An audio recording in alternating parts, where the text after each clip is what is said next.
Watch. Julia Fox blasts details about Kanye West date. Warning. Below features spoilers from the new season of Search Party. It's the age of Dory, and you better get on board with it or face the consequences. Over the course of Search Party's run, we've seen Dory, played by the brilliant Alia Shawkat, be an amateur private detective, a political volunteer, a cold-hearted killer and a kidnapping victim. So, for the fifth and final season, Dory is donning a new eccentric personality, a full-blown cult leader. Following her near-death experience at the end of Season 4, Dory has awakened in a hospital with a new lease on life. This, of course, inspires good friends. Drew, John Reynolds, Elliot, John Early, and Portia, Meredith Hagner, to have Dory institutionalized. Though Dory makes the most of her time inside, spreading her ideologies about life and death with the hospital's staff, she is forced to escape after the doctors refuse to discharge her. Dory goes on to reunite with her friends, who are initially put off by her peace and love vibe.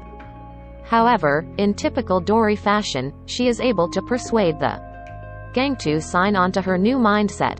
They aren't the only ones, as she begins to amass a following online thanks to very heady Instagram lives. In fact, billionaire tunnel Quinn, Jeff Goldblum, even begins drinking the Dory Kool-Aid, and pitches a business opportunity for the newly enlightened millennial. While we're happy that Dory has finally found some purpose after all these years, we can't help but worry that the show's anti-hero is more dangerous than ever. And it seems we're not alone in this thought, as, in an exclusive chat with E! News, the show's stars weighed in on Dory's new and troubling cult leader. I think that in her mind, she's finally at peace, Shawkat shared. She's finally forgiven herself for everything and the search has landed to her finding her own truth.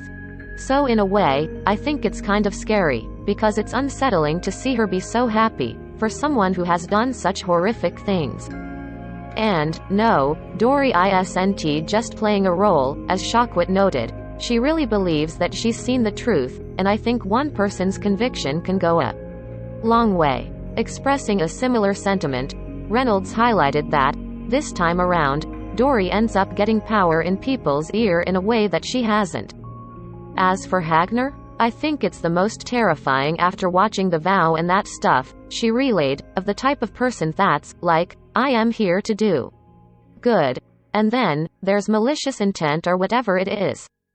For those unfamiliar with The Vow, the true crime docuseries takes a closer look at Keith Raniere, who was found guilty in 2019 of racketeering, conspiracy, wire fraud conspiracy, forced labor conspiracy, sex trafficking conspiracy and attempted sex trafficking, his self-help company, NXIVM, and the turmoil those who joined the business faced.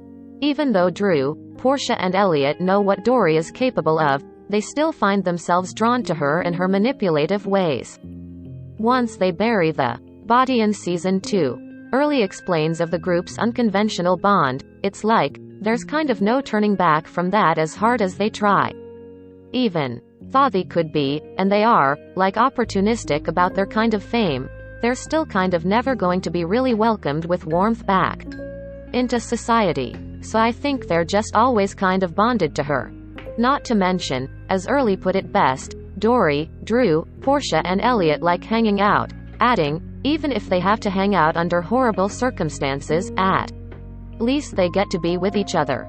For more of Dory and Company, watch Season 5 of Search Party, streaming now on HBO Max.